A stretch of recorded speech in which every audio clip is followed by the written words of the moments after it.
Welcome to the London Free Press Podcast. I'm your host, Rachel Gilbert. Large screens are being put up around some baseball diamonds in North London to protect young umpires from some verbally abusive parents of players. So today I'm talking with London Free Press reporters Noah Brennan and Pat Maloney about this measure, which has raised some eyebrows. Hi, guys. How are you? Hi, Rachel. I'm doing well, thanks. Good. What's up, Hey, Rachel? hey, Pat. I know this is an odd one because we have two of you today, which is kind of fun. So, Yeah. but Noah, you kind of took this story mostly. This was like your thing. So just tell me about the screens that were put up. Where are these screens? What do they look like? If no one has seen the picture, there are pictures on your story on the website though, if they want to take a look. Yeah, so they're at the North London athletic fields. There's three diamonds up there. And so they're more so banners that are hanging along the fence on the back of each diamond, kind of behind the home plate. And the banners have some just branding logos and for the Baseball Association, the North London Baseball Association, and they are see-through. You're able to see through them, but they do mostly obstruct the view from the bleachers that are positioned behind the home plate. And the reason they were installed by the Baseball Association, they made the decision was to prevent parents from hanging out behind the fences and kind of commenting and questioning the calls of the young umpires. And the spokesperson for the board of the Baseball Association, he said that this can kind of range from berating the young umpires to just moans and groans questioning their calls. And so in many cases, the umpires end up quitting or not wanting to return after their first year because they just don't want to deal with it and it's not fun for them. Absolutely, yeah. So the parents can still watch, but this is just kind of getting them away from home plate more, like just a bit further away from the umpires. Yeah, their objective is to get parents to watch from the outfields and just to not be behind the fence to begin with. And it's a bit tricky because the bleachers are currently set up behind the fences, but the spokesperson that I talked to said they were working with the city to get those bleachers moved out from behind there. Okay. So if you're going, bring a chair for now, at least. Exactly. Yeah. So how did this decision come about? Like why, how was this a long time in the making? This is I've never seen screens like this before, but I think it's an interesting idea. So the spokesperson I talked to, he said that um, it was about 8 years ago. He was coaching a baseball team in Stratford, and they had similar screens blocking the view from behind home plate. And he asked their coach what the reason for that was, and the coach said to stop parents from screaming at children. And he said, that's a great idea. And that was what he mentioned as kind of where he had first heard about this, but it wasn't until the beginning of their current season that they had these screens installed. Sure. What were the parents doing, I guess in the North London area to warrant this? Are there specific complaints or because this is nothing new, bad behavior by parents, obviously. But was there anything specific that spurred this on in this area? He didn't say there was a specific incident that led to it. It was more so the fact that they can't recruit umpires, or they have a significant shortage of umpires, and had identified the reason for that as being that nobody wants to do the job because of this kind of verbal berating from parents, or I guess other adults watching the games. Sure. Can, Yeah, can I can I add something, Rachel? What I thought was absolutely. interesting. What I thought was interesting was the story came to us from a reader, which we really appreciate readers sending in tips. But the readers sent in a photo and said, "Look at these idiots." they've put this banner up that blocks our view. We can't watch the games. So it was sort of a subtle move to say, hey, cool your jets. But it was so subtle that at least some of the parents still didn't get it. As soon as we saw it, we thought, wait a second, there's no way this organization just did this willy-nilly, right? And didn't realize they were blocking people's views. Clearly, they were doing it intentionally to block the view, to obstruct the view, to get the parents moved, which is, as it turns out, with Noah's reporting, which was great. They did do that. And like I spent a lot of summers coaching baseball, and certainly there was no issues with North London parents or anybody that I saw that was more than anywhere else. But you do see some unhinged parents. And like I can remember, like a kid was pitching once and his dad stood behind the fence right behind home plate to sort and like psyched his own kid out, right? I didn't know them, but I could tell that was the relationship with father son. So you've got the dad psyching the kid out, and the kid can't hit the broadside of a barn, much less a strike zone, because he's, you know what I mean, he's psyched out because every time he looks at the plate, he sees his dad like not yelling at him, but disapprovingly, arms crossed and all that. So it's a really sad statement on kind of the conduct generally of parents in youth baseball. And these are not serious baseball leagues. This is fun for these kids. And it is fun. Baseball's awesome for kids. Yeah. But, and I applaud this organization. I think it's fantastic that they did this. This is not new. I mean, in hockey, and I know that you've reported on this before, Pat, just, lots of reporters at the Free Press have, but, in hockey arenas, they've got signs up now about, trying to prevent verbal abuse of referees, right? Who are also children. So this is not something that is new. Maybe it's new for this organization, but this has been reported on elsewhere. Yeah, that's very true. It's not new. What I think is interesting or sort of new is there was a period of time there where experts and observers were saying the abuse of officials and the abuse of players and the crazy conduct from parents was petering out because everyone had a cell phone and everyone had a cell phone camera, and nobody wanted to be the next Way to Go Paul. And if you haven't seen Way to Go Paul, you got to watch it on YouTube. It's like this hockey dad who smashes the glass in anger and it shatters into a million pieces. And like this lady is just like, she goes, "Way to go, Paul," right? And it's like been viewed like 10 million times, right? Nobody wanted to be the next Way to Go Paul. Yeah. So that was the thinking, that it was kind of coming on a downslope, right? Okay, we're getting a little more civilized, and people have realized, man, I might get recorded here and end up infamous on YouTube.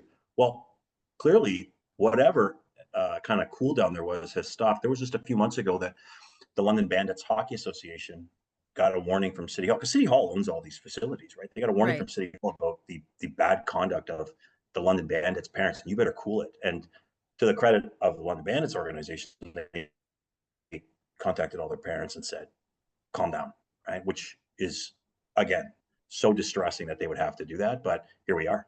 Yeah. Noah, let's talk about the umpires, because you said that, I mean, they're having trouble finding umpires. How old are these umpires? Like, how old are their children? How old are they? They're mostly 13 to 14 years old. The parent that I spoke to said that they can start around the age of 11, but that for the most part, they're around 13 or 14 years old.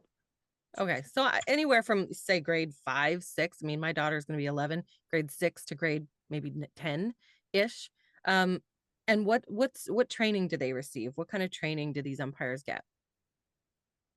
They usually are players themselves, and they're the rules of the game kind of change based on what age group they're in. And so the idea is that they start young, and the board representative I spoke to said that they usually get a lot of young umpires signing up, but then as each year progresses, or year by year, they become less and less.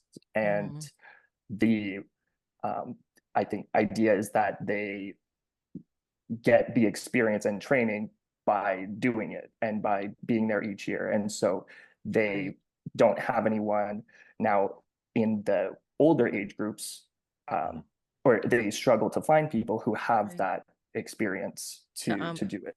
Yeah, and I see like lots of older guys as umpires, like retirees is what they appear to be to me. Yeah. But why should they have to put up with this either? Of course it's egregious if it's little kids, but why should an adult referee have to put up with it, or an adult umpire? And again, it speaks to something like we were talking before we started recording, like what is the psychology of this? It's what I find fascinating. Like I know lots of guys who are complete hotheads but would never lash out at a soccer ref or an umpire or a hockey referee. So I say to myself, these people that do lash out, what are they like Yeah. when they're stuck in traffic or when they're cut off? You know what I mean? At an intersection or something. How unhinged are they that they pop off in this kind of environment? It's a very strange psychological phenomenon. I'd love to understand it better. I know what it is, but I don't know why. Yeah, and we all know people like that, right? We've all been either watching games or part of games or part of a team, and the parent, the one or two on the team that might be that way, right? And perhaps those people are also a pain in the butt to the coaches, because even the spokesperson you spoke with, Noah, didn't want his name or her name printed because of the potential backlash they might get from parents about these screens, right? Yeah, exactly. He just didn't want to deal with a lot of phone calls and stuff from parents in the league, and um, but had also mentioned that they have received already a lot of complaints about the banners, and that people are frustrated that they can't get good photos. And the parent I talked to said that it's too bad because that was kind of the best view for them to get photos for their memory books. And he didn't seem so keen on watching from the outfield. Sure. um, But again, do these parents realize why the screens were installed, or is it similar to the first reader that wrote in and said, "Why are these screens up?" so that parent who initially wrote us had said, like, who's the genius who came up with this idea? Right. And then, but once he learned what the reason was, he said, this that makes sense, and this is sad that the association had to make this decision to do this because of the behavior of parents Sure. towards children. So those that know the reason have been fairly understanding. Like, what's been the response in general? Have you heard? The spokesperson I talked to, he just said that when they do get a complaint, he just tells them the reason, and he seemed to be very steadfast and stand by their reasons for doing it. And so, Yeah. Are we expecting more screens in the future? Did the North London Association indicate that they might put more of these up, or have you heard from any other associations? for now, it's just been those three for the Baseball Association. It's just been those three at the North London fields. And so those ones are a bit different because they're smaller. And so the league uses those ones for their younger age groups that are, these teams are typically around ages 8 to 13. And then he said the other diamonds that are used by their older, like over 14 teams, they don't have the same issue with the proximity of bleachers behind the home plates, and so didn't say that they were going to have banners on those diamonds. Right. So we'll see what happens. You did mention in your story, and maybe Pat, you could talk a little bit about this too. I mean, we talked about how this is nothing new, but there have been lawsuits about things like this in the past, whether it's for baseball, hockey, whatever the sport is. Talk about the one lawsuit that you spoke about in the article. Well, there was the green armband initiative that we brought up, which had started in Montreal and then has been adopted. It was adopted by the Ontario Hockey League. For basically, young referees will wear a green armband to symbolize and to spectators and other coaches that they're a minor. And this was because they had so many young referees not returning because of this, like, verbal abuse and harassment from parents. And so the green armband was meant to say, basically, like, you're yelling at a child when you're yelling at me. Right. So that's that lawsuit that you referenced, Rachel, was very specifically one parent and one coach. It was between a parent and a coach involving a minor hockey organization north of London, kind of around Stratford. But I think not quite legally, but sort of close, like the bylaw issue. Like there is a bylaw in the city. It's called R zone. And there's signs at all the arenas. And again, these ball fields are all owned by City Hall and the soccer fields. And I'm just going to pull up the wording here about what the R zone bylaw is. R zone is a program requiring all persons wishing to visit City of London recreation facility, park, or programs to respect others and take responsibility for their actions. R zone stands for respect and responsibility. R zone is first and foremost a proactive education and awareness strategy to promote respectful and responsible behavior. I mean, sort of sad that you have to do that, that the city had to do that, but there is a bylaw in place. And as I understand it, there's a mechanism. If you get to a certain point, you're not allowed back. You're not coming into the arena. You're not coming into the ballpark. You're banned. So I think that's really good. I think, again, it's sad. And in my experience, and particularly with this, like, no, you talked to that one parent who said, oh, that, you know what, that makes sense. That's why they did that. Like at first they didn't think it was a very good idea, but then like, you know what, that is a good idea. I think most reasonable people agree. This is kind of bad, but that we do it, but it's good that we are doing it. That's kind of my view of it. And I do think the R zone policy from City Hall, and that's a thing that started in Oakville. They first thought of this idea of let's make it clear to people when they enter our facilities with signage that they gotta behave. You know, they got to conduct here's what's themselves expected. Yeah, and you can get yourself banned from facilities, as I understand it. I'm not sure how often it gets to that point, but I mean, I think we've all heard stories of pretty crazy stuff, right? Like it could happen. Showdowns between dozens of parents in the lobby of an arena, or a coach gets his vehicle blocked in by an angry opposing parent. I mean, just stuff that's just it was just off the rails. So I think it's important for people to have this education piece where that's what North London is doing. They're saying, hey, wake up. You can't behave like this. And sometimes people need that. They need a wake up call. I think you're right. I think just having the reminder there helps, because I kind of equate this to nobody thinks that they're the one who's verbally abusive. Really? No, right? Like nobody, if you say, are you a bad driver? Nobody's going to say, yeah, but everybody said, oh, I'm the good driver. They're the bad drivers, right? Everybody thinks they're a good driver. Everybody thinks they're the good, person who's not yelling this stuff out. So I think just the education piece, to have that out there and just make people a little bit more aware, like, okay, this is, wait a minute. I'm just about to do that. I got to stop myself. Right. I think that's just a good reminder, and hopefully it works. Have they seen any improvement at all with these screens?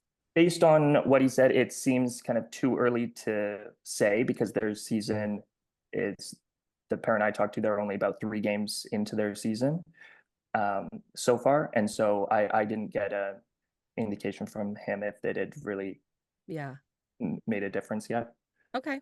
Well, I'm sure we'll hear more from them in the future, especially if we start seeing more of these signs or more of these banners and screens going up. But thank you both for joining us today. Kind of fun having a 3-person podcast. Thank you so much. And we'll be following this story and any follow-ups at lfpress.com.